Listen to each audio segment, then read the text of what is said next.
Pendant la période coloniale belge au Congo, des milliers d'enfants métis, nés de pères européens et de mères congolaises, ont été arrachés à leur famille. Ces enfants, souvent appelés les enfants du péché, étaient considérés comme une menace pour l'ordre colonial.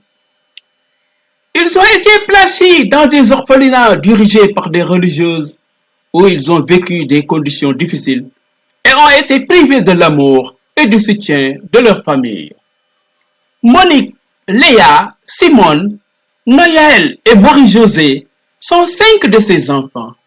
Arrachés à leur mère à un très jeune âge, elles ont grandi dans l'orphelinat de Katandé, dans la province du Kasaï. Elles se souviennent des nuits froides, des repas insuffisants et de l'absence totale de chaleur humaine. Les grandes filles s'occupaient des plus petites, mais aucune ne pouvait remplacer l'affection maternelle dont elles avaient été privées. À l'indépendance du Congo en 1960, ces enfants ont été abandonnés par les autorités belges, livrés à elles-mêmes. Certaines ont été victimes de violences et d'abus de la part des milices congolais.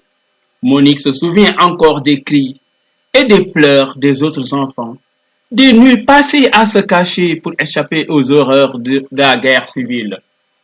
Aujourd'hui, ces femmes courageuses se battent pour obtenir justice.